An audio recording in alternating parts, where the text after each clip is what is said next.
karena dia mengandung berbagai macam asam umat itu kan. Nah, itu bagi tanah juga baik, bagi tanaman juga bisa menyerap secara maksimal. Assalamualaikum warahmatullahi wabarakatuh. Salam sehat, salam sejahtera untuk kita semua. Gimana nih kabarnya sahabat MMT Indonesia dimanapun kalian berada? Semoga sehat selalu dan semoga dilancarkan segala urusan. Amin ya rabbal alamin. Kembali lagi bersama saya Mas Coy di channel YouTube sahabat MMT Indonesia, channel Mitra Kemajuan Petani. Nah teman-teman, seperti yang teman-teman lihat, kali ini saya sedang berada di antara tanaman cabai yang sangat luar biasa ya teman-teman. Nah menariknya pada kesempatan kali ini, kalau teman-teman lihat ini untuk satu lubang tanam itu ada yang berisi 2-3 tanaman, dan juga untuk satu bedeng ini diisi 3 lajur teman-teman.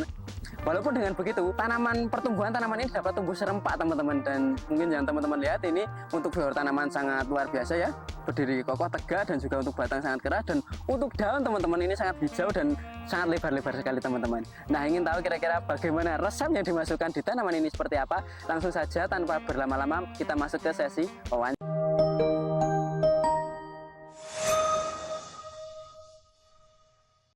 Baik sahabat MMT Indonesia dimanapun kalian berada, seperti yang sudah saya jelaskan di awal tadi, kali ini kita akan membahas tentang budidaya tanaman cabai yang khususnya di fase vegetatif ya teman-teman. Nah berhubung saat ini saya sudah di lahan dan juga sudah bersama sang pemilik lahan, mungkin Bapak bisa memperkenalkan diri dulu ke teman-teman. Perkenalkan nama saya Bapak Taufik Effendi dari Mangunsoko. Panggilannya sinten Pak ini Pak? Taufik. Pak Taufik.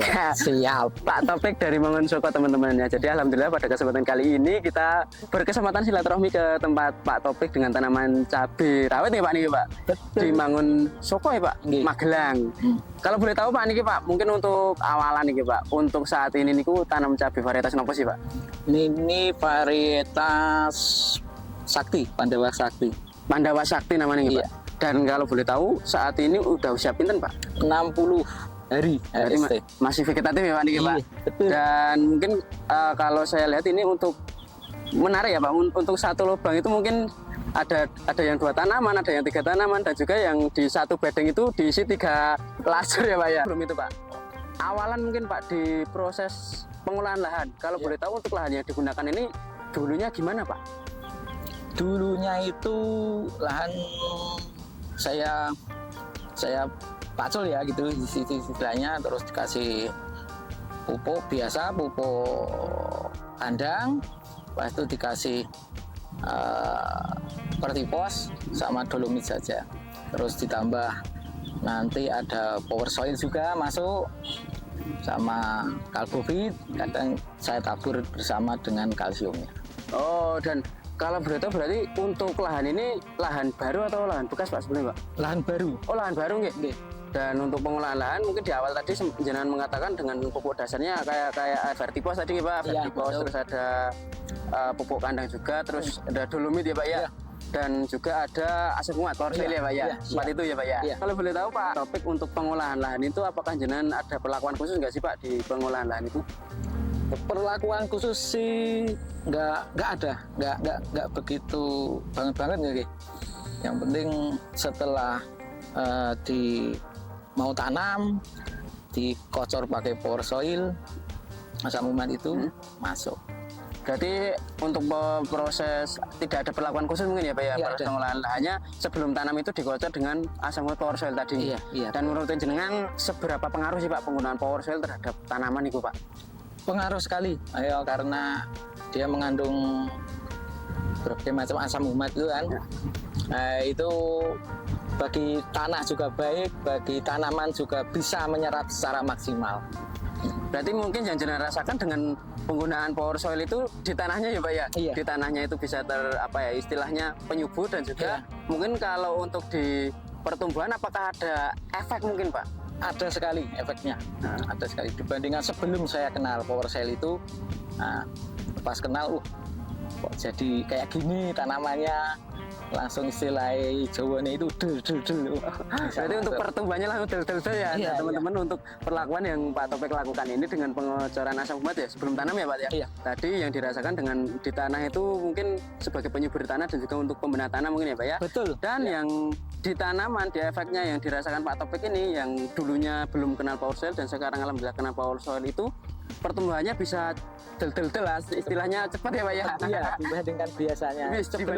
Sebelum kenal itu langsung bisa cepat. Nah, dan kalau boleh tahu Pak, tadi kan saya sempat mengatakan ini satu lubang ada yang isinya 2 tanaman, 3 tanaman, dan juga satu bedeng itu diisi mungkin 3 tanaman ya Pak ya? Iya. Itu mungkin adakah alasan tersendiri Pak? Ada. Ya tadinya saya itu tanam 1 lubang 2. Tapi karena musim kemarau panas ada gosong-gosongnya itu saya susuli. Alhamdulillah kok malah hidup semua. Oh jadi untuk tujuan awal itu hanya istilahnya untuk meminimalisir tingkat kematian ya Pak. Jadi Betul, kalau misal iya. ada yang misalnya ada yang mati, ada gantinya lagi. Iya, Tapi betul. malah di luar dugaan malah tumbuh semua ya Pak. Ya, alhamdulillah. Dan ini kalau betul untuk lebar bedanya berapa Pak? 180, 180 dengan jarak tanam kalau boleh tahu 45. 45. Dan ini dengan di pruning ya Pak kalau saya lihat ya Pak. Iya. Dan kalau boleh tahu Pak, untuk sampai saat ini untuk apa ya yang namanya pupuk susulan atau pupuk kocor itu sudah memasukkan berapa kali Pak sampai saat ini? Sekitar kalau dikocor itu cuma 3 kali, 2 kali, 3 kali. Sampai saat ini? Iya. Itu biasanya yang jenengan gunakan apa aja Pak? Itu saya pakai MKP dengan Ultradap. Awalnya MKP dulu. Kalau masuk musim hujan saya pakai MKP, sebelumnya saya pakai Ultradap. Itu untuk biasanya 1 kali aplikasi habis berapa Pak kalau boleh tahu? Cuman habis 2 kilo, 3 kilo. Sekali itu ya Iya, Pak? iya. Itu berarti bisa dikatakan sangat minim ya Iya, Pak ya? Nah mungkin itu dengan penggunaan pupuk kimia yang sangat minim, apakah jenengan ada pertimbangan mungkin Pak meminimalisir penggunaan kimia gitu Pak? Saya lebih cenderung ke YPT-nya nanti biar bawah itu kan sekarang musim hujan, biar nggak terlalu lembab. Saya pakai model penyemprotan masuk YPT biar nanti biar masuk. Oh jadi kalau menurut jenengan di musim hujan ini lebih baik yang dikuatkan di YPT-nya dan juga dimasukkan di via semprot tadi ya Pak ya? Iya. Nah dan kalau boleh tahu Pak, untuk dengan pola tanam seperti ini apakah untuk ini kan sangat lengkap ya Pak ibaratnya Pak. Ini apakah ada yang harus diperhatikan Pak untuk melakukan pola tanam seperti ini Pak? Ada yang nanti ada perempelan juga, daun-daun yang udah kering saya biasanya saya turunkan biar nggak terlalu lembab banget, biasanya kayak gitu. Dan kalau boleh tahu Pak, untuk kalau saya lihat ini daunnya sangat lebar-lebar dan hijau ya Pak ya, seperti daun waru ya Pak ya, Daun bayam. daun bayam. Nah ini kalau boleh tahu resepnya apa Pak? Itu alhamdulillah baru kenal itu yang namanya Premino. Saya memakai Premino 3 kali untuk penyemprotan. Alhamdulillah kok teko-teko, wah besar-besar daunnya, wah mantep. Ini berarti menurut jenengan dengan efek Premino berarti Pak ini, dengan penambahan pemberian Premino itu bisa memperlebar daun ya Pak ya? Betul. Dan untuk pertumbuhan mungkin gimana Pak dulu Pak dengan penggunaan Premino itu? Itu dimasukkan di usia berapa sih Pak kalau begitu? Saya itu masukannya 3 kali. Dari awal itu sebelum tanam itu biasanya dicelupi loh biasanya. Oh berarti itu perlakuan bibit ya Pak ya? Iya, dari awal itu ya. Nanti pertengahan usia sekitar 30 hari baru lagi nanti masuk lagi. Berarti itu 3 kali Pak? Itu baru 3 kali alhamdulillah udah kayak gini. Udah kelihatan hasilnya gitu Iya. Pak? Itu berarti 3 kali dimasukkan Premino itu pas sebelum tanam itu dicelup dulu. Iya. Terus kemudian di usia Ya sekitar 15 hari. 15 HST disemprot sama dikocor dan juga di usia 30. Iya. Dan ini alhamdulillah dengan 3 kali aplikasi udah hasilnya sangat sepertinya luar biasa ya Pak. Daunnya sangat lebar-lebar dan juga untuk tunasnya itu cepat tumbuh dan untuk mungkin vigor tanaman juga berpengaruh ya Pak ya, sangat tinggi kokoh gitu. Nah mungkin menurut jenengan dengan penggunaan Premino itu sebelum jenengan kenal dan juga sesudah kenal Premino itu kira-kira adakah perubahannya signifikan Pak? Ada. Sebelum saya menggunakan Premino itu maaf ya, kadang daunnya jengkerut-jengkerut, susah untuk ngambak ke daunnya gitu nih, nutrisinya cepat banget. Kenal Premino itu alhamdulillah. Oh berarti dulu permasalahan jenengan itu Pak khususnya di daun itu jengkerut ya Pak? Jengkerut, mengkerut gitu ya Pak? Iya, dan untuk pertumbuhan kemarin apakah sempat mengalami kerdil Pak? Ada 1-2 ada yang kerdil. Kalau dulu tanaman yang dulu ya. Oh berarti tetap mengalami itu ya Pak? Iya. Dan alhamdulillah dengan memasukkan Premino itu Bisa pulih Pak. Bisa pulih alhamdulillah. Itu kalau boleh tahu setiap kali aplikasi dosis berapa Pak? Saya tekole menggunakan itu satu tutup. Feeling saya teko satu tutup biar mantap. Biar mantap. Biasanya nganu ya 5 mili ya kalau nggak salah 5 mili ya. Kalau Pak Topik sendiri jadi nah teman-teman mungkin kalau teman-teman lihat ini untuk vigor tanaman milik Pak Topik dari daun dan juga untuk vigornya itu sangat istimewa sekali ya teman-teman.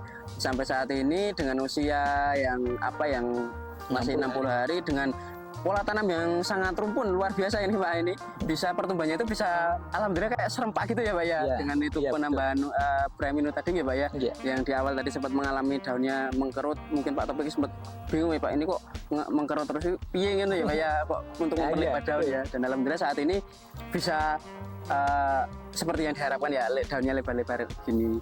Nah kalau boleh tahu Pak Topik untuk perawatan hama mungkin Pak yang dilakukan sampai saat ini, kalau boleh tahu apa aja sih Pak? Mungkin dari insek dulu Pak. Insek dulu.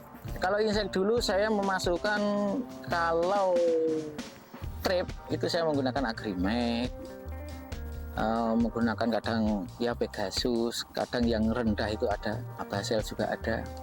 Tapi kadang yang terpenting kan juga dari selang-seling YPT-nya atau ada nanti Kalinet masuk, Modern Bull masuk, Vitaron juga masuk, saya rolling terus gitu. Tapi ya selang-seling itu. Perlakuan di insek sendiri berarti ya Pak, tetap diselang-seling sama si nutrisi ZPT gitu ya Pak ya, iya, kayak betul. Morden dan juga Kalinet Vitaron, Kalinet masuk juga. Itu juga udah masuk berarti Pak? Udah masuk. Kalau boleh tahu biasanya interval berapa Pak itu Pak? Saya rolling itu ya sekitar setengah bulan sekali, tapi rolling. Ada apa itu Kalinet ya, nanti Kalinet leren waribasane nanti ganti Vitaron yang masuk. Biasanya kayak saya kayak gitu untuk meminimalisir biayanya. Iya Pak. Ya, dan jenengan tadi sempat mengatakan dengan penambahan ZPT kayak Modern dan juga Vitaron itu ya Pak ya. Iya. Itu kalau boleh tahu yang dirasakan gimana Pak kira-kira? Beda, pokoknya beda. Alhamdulillah batangnya itu ya kokoh, daunnya juga hijau, ibaratnya kebal lah, ibaratnya nggak stres tanaman, apalagi musim-musim hujan kayak gini ya, yang ekstrim kayak gini ya. Alhamdulillah ya Pak ya. Dan kalau boleh tahu untuk sekarang di pengendalian untuk fungisidanya apa aja Pak yang udah dimasukkan Pak ini Pak? Fungisida masuk kontak sama sistemik. Yang masuk itu ada Cabrio, ada Yampro, Durvex juga masuk. Itu biasanya interval berapa Pak kalau sampai saat ini? Apalagi ini curah hujannya tinggi banget Pak. Ayo kadang 4 hari sekali, 5 hari sekali. Oh, jadi 4 hari sekali atau 4 sampai 5 hari sekali masuk fungisida ya Pak ya. Dan mungkin kalau boleh tahu Pak, sampai umur 60 HST ini apakah jenengan mengalami kendala yang mungkin menurut jenengan sulit untuk diatasi Pak? Alhamdulillah untuk sekarang belum. Alhamdulillah belum ya. Berarti masih lancar ya Pak ya. Alhamdulillah diberi kelancaran ya Pak ya. Mungkin atau adakah kendala-kendala lain Pak mungkin Pak? Kendala lain, nah, biasanya kalau curah hujan kayak gini kan nanti di jamurnya, mungkin di batang, busuk batang atau di bercak daunnya itu biasanya kayak gitu. Kalau masa vegetatif kayak gini kan. Mengantisipasinya dengan gimana Pak? Itu dengan rollingan fungisida biasanya, fungisida. Tapi ya jangan lupa ditambahin nutrisi juga lah, biar tanaman lebih kebal, lebih nggak stres kayak gitu biasanya. Biasanya kalau tanaman sehat kan nanti otomatis kan ya juga imunnya kuat ya Pak ya. Ibaratnya kita ya Pak, kalau kita aja sehat mungkin tidak gampang kena penyakit gitu ya Pak ya. Sama seperti halnya di tanaman. Dan kalau saya lihat ini setiap lubang tanam ini ada kayak dolomit mungkin ya Pak ya. Ini mungkin tujuannya jenengan untuk apa Pak? Ini saya dikasih ini dolomit sama KH saya campurkan. Saya pure-purekan di tiap lubang ini, tujuannya ya mungkin ya menurut saya sendiri untuk menaikkan pH juga bisa, untuk mencegah masuknya jamur juga bisa. Nanti ini kalau sudah larut atau udah hampir habis, biasanya saya kasih dolomit, nanti saya campurkan power soil, masukkan lagi. Oh, jadi untuk ini jenengan juga memasukkan di lubang tanam itu ditaburi dolomit, dicampur kalsium sama power soil juga Pak? Iya, Pak? biasanya tak campur. Itu biasanya perbandingan berapa Pak kalau boleh tahu? Biasanya saya itu 1 power soil itu buat 2 sama 3 karung dolomit dulu, tak campur kayak gitu. Dan itu alhamdulillah gimana Pak yang dirasakan Pak? Ya, alhamdulillah ya tanaman tadi untuk pH-nya juga gimana Pak? Alhamdulillah untuk pH-nya juga naik, Dan kalau pH-nya naik kan otomatis tanamannya juga sehat. Sehat. Ya, jadi alhamdulillah dengan mungkin kalau teman-teman di sini ditaburi dolomit, mungkin campurannya ada power soil sama ada kalha tadi ya Pak ya. Itu yang dirasakan Pak Topik, alhamdulillah untuk pH-nya sendiri dapat terjaga, dan alhamdulillah dengan pH terjaga itu pertumbuhan itu bisa alhamdulillah seimbang gitu ya, Iya, Pak. Tidak betul, mengalami kendala gitu ya Pak.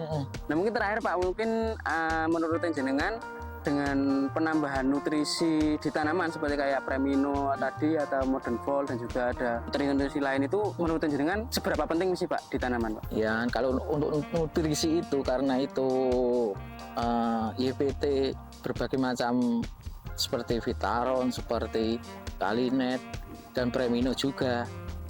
Nah, itu kan ada fungsi macam-macam fungsi gitu loh. Jadi alhamdulillah kok cocok di tanaman saya. Dan kebetulan musim hujan ini yang ekstrim ini kok baru 1-2 yang istilahnya sing mati gitu loh, kan lumrah. Jadi untuk tingkat kematian alhamdulillah dengan penambahan ZPT itu juga bisa agak terkurangi ya Pak. Iya, ya, betul. Dan untuk mungkin serangan di jamurnya mungkin alhamdulillah bisa kurang ya Pak. Iya, ini, betul. Dan mungkin untuk terakhir Pak, untuk mungkin motivasi ke teman-teman petani Pak ini Pak, untuk Pak Topik. Ya, buat petani-petani, apalagi petani-petani milenial, jangan lupa menggunakan produk Premino andalan saya sampai saat ini. Terima kasih. Dan mungkin untuk Pak, untuk semangat ke teman-teman Pak, mungkin Pak, apakah ada kata-kata gitu Pak? Pokoknya maju terus, pantang mundur. Mantap, terus taman mundur ya Pak ya, untuk bertani sendiri ya Pak ya. Jadi mungkin itu tadi teman-teman sharing-sharing dari Pak Topik yang alhamdulillah saat ini melakukan tanam cabai dan tanaman yang sangat luar biasa ini. Untuk nutrisi juga tadi sudah dijelaskan Pak Topik, dan juga untuk perawatan juga sudah dijelaskan ya Pak. Semoga tadi yang disampaikan jenengan bisa bermanfaat ke teman-teman Pak, dan juga bermanfaat bagi jenengan sendiri, khususnya bisa menjadi amal jariah buat Pak Topik. Amin. Semoga untuk proses budidayanya bisa lancar sampai panen Pak. Amin. Nah itu tadi teman-teman yang dapat kami sampaikan. Semoga video yang kami sampaikan tadi bermanfaat, dan kalau bermanfaat jangan lupa like, comment, dan subscribe channel YouTube Sahabat MMT Indonesia untuk tidak ketinggalan informasi dari kami. Sekian dari kami. Wassalamualaikum warahmatullahi wabarakatuh.